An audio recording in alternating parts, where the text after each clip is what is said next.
Aviv with the very latest on the Iran war. Hi, Trey. Yeah, Todd, Carly, good morning. Just a few minutes ago, the Iranians launched another barrage of ballistic missiles at Tel Aviv. We watched here as Israel's air defense systems worked to shoot down the incoming fire. We're tracking developments, though, out of Iran after yesterday the Israelis launched a series of airstrikes against facilities linked to Iran's South Pars gas field. And this is a field that is also connected to a Qatari field. And immediately, the Iranians responded with strikes against that facility, the Ras Laffan industrial city in Qatar. This is the largest liquefied natural gas export facility in the world.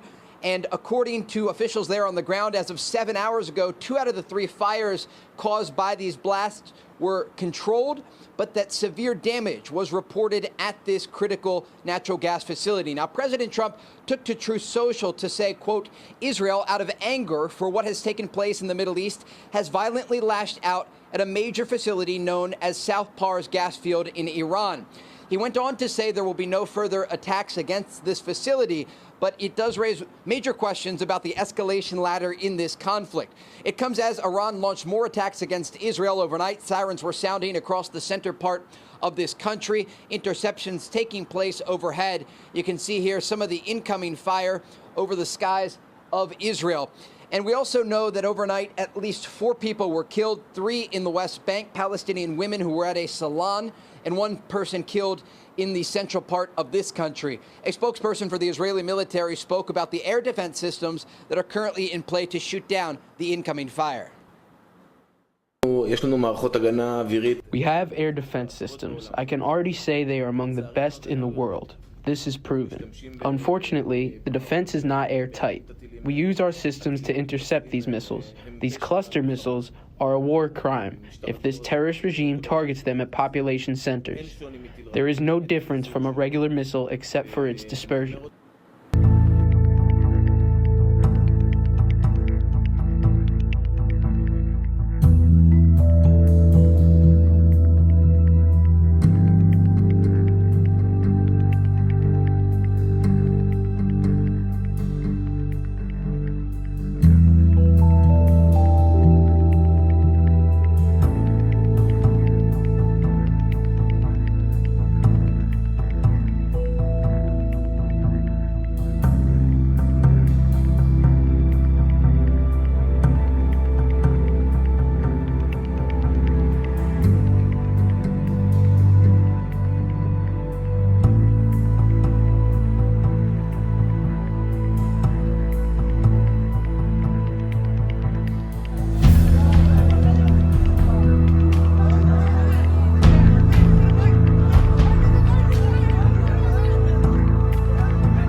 Raining down on the population below. Today, we visited one of those sites just outside of Tel Aviv where 2 people were killed. One neighbor describes what he saw and heard.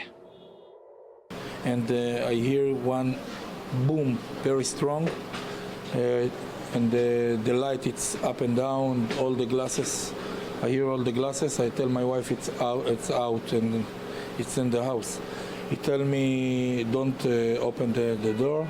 After 2-3 minutes, I open. I see all the smoke. You can see here the aftermath of an Iranian cluster munition impact just outside of Tel Aviv. 2 people were killed at this location. These small bomblets exploding in different areas of Tel Aviv, raining down on the population below. We are here with Nadav Shoshani, the spokesperson for the international press of the IDF. Nadav, What happened here? Well, the Iranian regime has been firing, they've been doing this since day one of the war. They've been firing cluster bombs. Even when they are intercepted, they break off to dozens of smaller bombs the size of rockets, and then the sites of impact can be deadly, like in this place where they killed two 70-year-old people. And there's no precision in this. These are just raining down on the population. We know this also from intelligence, but also from the type of munitions. The Iranians are purposely targeting civilians, firing these cluster bombs towards the center of mass populations. These cluster bombs break into dozens of rockets who disperse over miles in the center of a large city and causing this damage to civilian houses. The Israelis are striking back. There are reports this hour of a new wave of strikes against the Iranian regime going after gas infrastructure there. Guys? All right, Trey.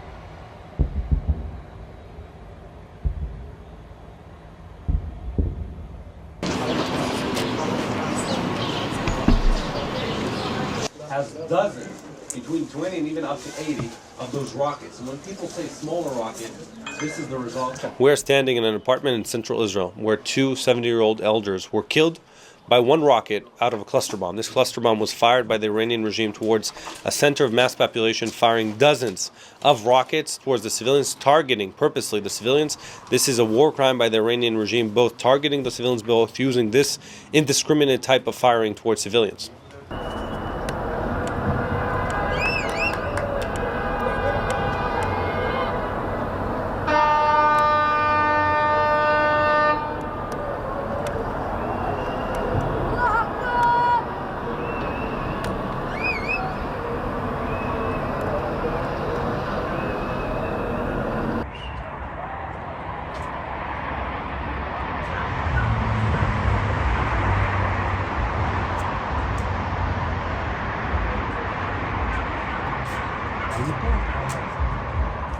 We have different answers to different types of munitions. We're doing everything we can to protect Israeli civilians. And this clarifies more than everything the need to stop this Iranian regime that is indiscriminately targeting civilians.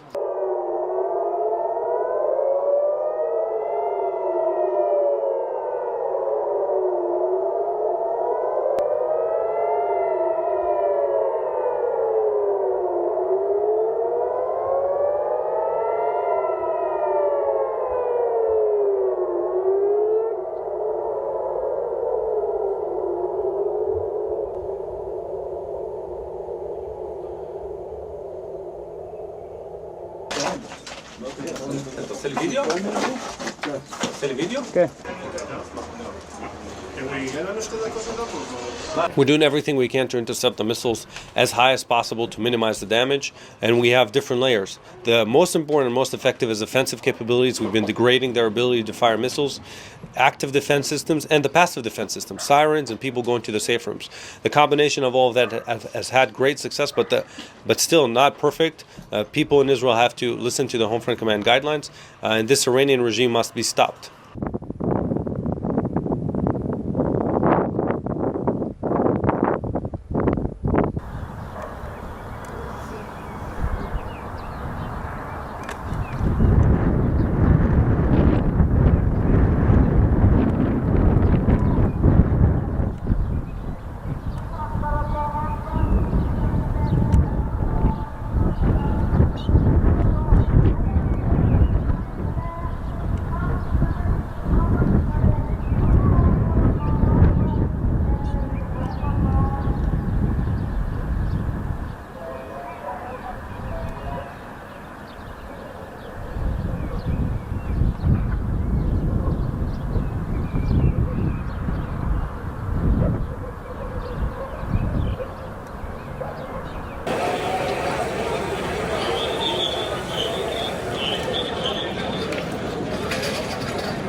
An attack in the Middle East. Thousands of pagers belonging to members of Hezbollah exploded across the country, injuring thousands of people. New York Times is reporting Israel hid explosives in those pagers and then triggered the explosion simultaneously.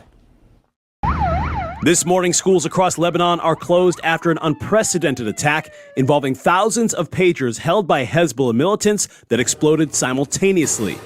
These were not lithium-ion batteries cooking off. These were explosives. Thousands of devices detonated in Lebanon after receiving a message yesterday, killing at least 9 people and injuring almost 3,000.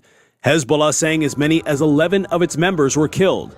Devices blew up in hands, pockets, and here in a shopping bag. Security video shows a man reaching for his pocket before it explodes. Israel has not claimed responsibility, but a source says Israel was working to perfect what it called a supply chain interdiction attack. Former State Department official Steve Ganyard explains how it may have worked. The Israelis likely saw an opportunity, bought up thousands of pagers, took them apart, inserted explosives, and then put them back on the market to sell directly to Hezbollah. And then using the radio frequencies that normally bring data into that pager, they simultaneously detonated all of the pagers. Lebanon's Council of Ministers called the attack criminal Israeli aggression on a sovereign country, and Hezbollah warns a response is coming. U.S. officials believe there will be a response by Hezbollah, but it may take some time. Hezbollah has not only lost a principal way it communicates, but had operatives killed and hundreds, if not thousands, of wounded operatives put out of commission for weeks, if not months to come. A company in Taiwan says the pagers were made in Budapest. The New York Times saying each one contained 1 to 2 ounces of explosive material. Back in February, Hezbollah fighters shifted away from using cell phones due to security concerns. They've been told by the head of Hezbollah that the Israelis are probably using those cell phones to track their whereabouts, so that they think that they take a lower tech solution to protect themselves, when what they really did was create a vulnerability that it seems the Israelis have exploited. And just in the newsroom, death toll rising to at least 12, according to Lebanon's health ministry. U.S. officials say they had no involvement and no warning about the attack. Observers say the attack will prompt many militaries around the world to look into replicating this technology. Missiles. These cluster missiles are a war crime if this terrorist regime targets them at population centers. There is no difference from a regular missile except for its dispersion. This cluster bomb was fired by the Iranian regime towards a center of mass population, firing dozens of rockets towards the civilians, targeting purposely the civilians. This is a war crime by the Iranian regime, both targeting the civilians, both using this indiscriminate type of firing towards civilians.